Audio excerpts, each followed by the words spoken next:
नमस्कार, आप देख रहे हैं बेस्ट तक। मैं हूं रजत देवगन। हफ्ते के तीसरे कारोबारी सत्र में भी बाजार पर दबाव देखने को मिला। जी हां, 3 ट्रेडिंग सेशंस ऐसे हैं जब निफ्टी वन वे ट्रैक पे टूटा है और ये बिकवाली एकदम से आउट ऑफ सिलेबस है। लेने के देने पड़ गए हैं। बाजार ना इधर का रहा ना उधर का। बहुत ही जबरदस्त बिकवाली हमने ऑलरेडी झेल ली है। लेकिन एक बड़ा इवेंट लाइंड अप है। यूएस फेड की पॉलिसी आज भारतीय समय अनुसार देर रात को आएगी। उसका असर देखने को मिलेगा अमेरिकन मार्केट्स पे आज और हमारे मार्केट्स पे और इमर्जिंग मार्केट्स पे कल सुबह।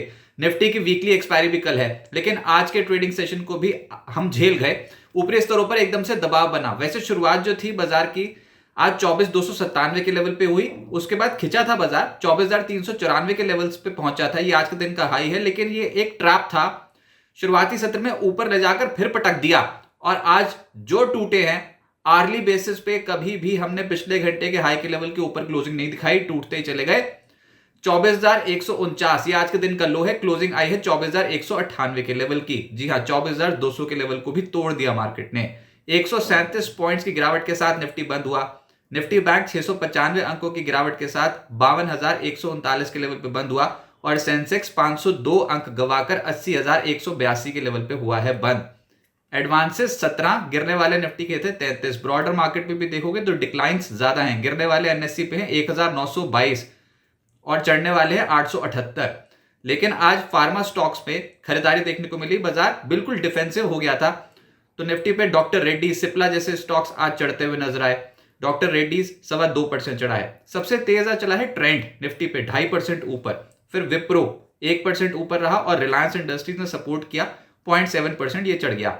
लेकिन लूजर्स में टाटा मोटर्स 3% नीचे, पावर ग्रिड 2.5% नीचे, बीईएल आज करीब करीब 2% टूटा है। एनटीपीसी और जेएसडब्ल्यू स्टील भी आज संभल नहीं पा रहे थे। एफएनओ गेनर्स में आईजीएल नजर आएगा आपको, एकाएक चल गया। स्टॉक 4.5% ऊपर।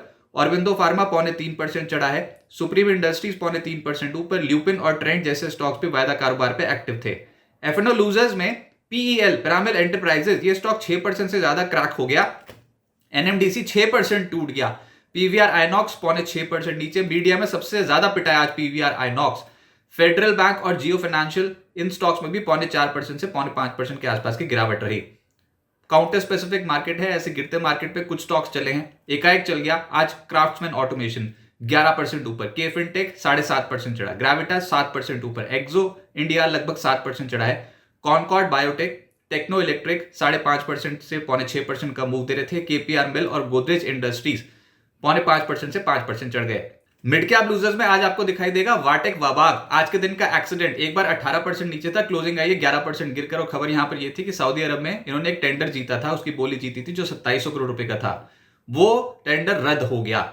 सितंबर में बोली जीती थी, लेकिन अब खबर यह आई है कि वो टेंडर कैंसिल्ड है और ये स्टॉक आज गोता लगा गया, 11% टूट गया। दीपक फर्टिलाइजर 7% नीचे आया। बेयर क्रॉप 5% ज्यादा टूटा। पैसा लो 5% टूटा। फेडरल बैंक, स्पंदाना, आशापुरा माइंड कैंप, पीजीईएल, इन स्टॉक्स में भी आज के सत्र में गिरावट रही 4% से करीब 5% के आसपास की। सेक्टर स्पेसिफिक फार्मा छा गया। छुपने की जगह ट्रेडर्स ढूंढ रहे थे, तो फार्मा स्टॉक्स आज के सत्र में अट्रैक्टिव बेट साबित हुए। मैनकाइंड 5% चढ़ा और बिंदो फार्मा 3% ऊपर। डॉक्टर रेड्डी 2.25% चढ़ गया। ल्यूपिन, एल्केम, सूची बहुत लंबी। आज फार्मा स्टॉक्स का ही दिन था। सरकारी कंपनियों की बैंड बजी पड़ी थी। एनएमडीसी 6% नीचे। एचईएल 3% नीचे। गेल 0.3% नीचे। पीएफसी, आईओसी, पावर ग्रिड 2.5% टूटते हुए नजर आए। आरईसी, एचपीसीएल 2% से 2.5% नीचे आ गए। मेटल स्टॉक्स में एनएमडीसी सबसे ज्यादा पिटाया आज 6%। इसके अलावा JSPL, Hind copper, JSW steel, Vedanta, Hind zinc हालत टाइट थी। पीएसयू बैंक्स भी नहीं चल पा रहे थे, गिरावट थी across the board. Central bank, PNB, bank of Maharashtra, IOB, UCO bank, bank of Baroda, इन सब स्टॉक्स में आज के सत्र में दबाव आया। प्राइवेट बैंक्स भी आज टूटे हैं। फेडरल बैंक तो सबसे ज्यादा टूटा है आज 5%। फिर सिटी यूनियन बैंक 1.5% नीचे। बड़े वाले बैंक जैसे कि ICC bank, HDFC bank, axis bank 1% से 1.25% नीचे चले गए। और निफ्टी बैंक ही आज 695 पॉइंट्स नीचे आया हुआ है। इंडसइंड बैंक भी आज करीब करीब 0.1% के आसपास नीचे गिरा है। अब आगे क्या होगा? कल है निफ्टी की वीकली एक्सपायरी। बाजार पे ऑलरेडी दबाव है। 29 नवंबर के बाद सबसे खराब क्लोजिंग लेवल आज के सत्र में निफ्टी का बनता हुआ नजर आया। ऑलमोस्ट ये पूरी दिसंबर सीरीज के जो गेन्स थे वो वाइप आउट हो चुके हैं। लेकिन अब एक बहुत बड़े इवेंट के सामने आप खड़े हो। यूएस फेड की पॉलिसी आज आ जाएगी भारत के समय अनुसार देर रात को। उसका इंपैक्ट अमेरिकन मार्केट पे आज पड़ेगा। 25 बेसिस पॉइंट्स का रेट कट होगा, ऐसी एक्सपेक्टेशन है। ये आपको पता है, हमको पता है। अमेरिका वालों को पता है, लेकिन अमेरिका में डाउ जोन्स लगातार 9 ट्रेडिंग सेशन नीचे है। 1978 के बाद पहली बार ऐसा हुआ जब 9 ट्रेडिंग सेशंस डाउ जोन्स नीचे चला गया हो। हमारे के मार्केट वैसे ही डर के मारे कांप रहे हैं। कहां पर आप बात कर रहे थे 24,800 के लेवल पे आप थे 3 ट्रेडिंग सेशन पहले, तो 25,200 जाएंगे, नए लेवल पे पहुंचेंगे, बैंक निफ्टी रिकॉर्ड तक छुएगा, ऐसी ऐसी बातें होनी शुरू हो गई थी। लेकिन वो ऐसा ट्रैप करके गया तेजी वालों को कि ऐसे में लेने के देने पड़ गए हैं। अब इंपॉर्टेंट इवेंट्स भी हैं, जैसे कि Q3 जीडीपी आंकड़े कल अमेरिका के आएंगे, उसके बाद बैंक ऑफ जापान और बैंक ऑफ इंग्लैंड की पॉलिसी भी आनी है। लेकिन उससे पहले आप इंपॉर्टेंट लेवल से पहुंच गए हो, ऑलरेडी ट्रैप्ड है मार्केट। इस समय तेजी करने वाले बुरी तरीके से फंसे हैं। आमतौर पर रिटेल क्लाइंट से फंसते हैं क्योंकि इंस्टीट्यूशन तो बेच गए, एफआईएस ने तो धड़ल्ले से बेचा है। निफ्टी की ये जो रेंज है इस सीरीज में, दिसंबर सीरीज में, नीचे 24,008, ऊपर 24,857, 850 पॉइंट्स की रेंज, लेकिन एक तरफ 850 पॉइंट्स, फिर आप दूसरी तरफ भी खो चुके हो वाले पॉइंट्स, तो ये 1600 पॉइंट से ज्यादा हो गया, 1600-1700 पॉइंट्स। इस तरीके से झूल रहे हो आप मार्केट पे, ऐसी वोलेटिलिटी, भयंकर वोलेटिलिटी संभालना मुश्किल हो रहा है। तो यही बात है कि बाजार में बहुत उठापटक देखने को मिल रही है, पोजीशंस थोड़ी हल्की रखें।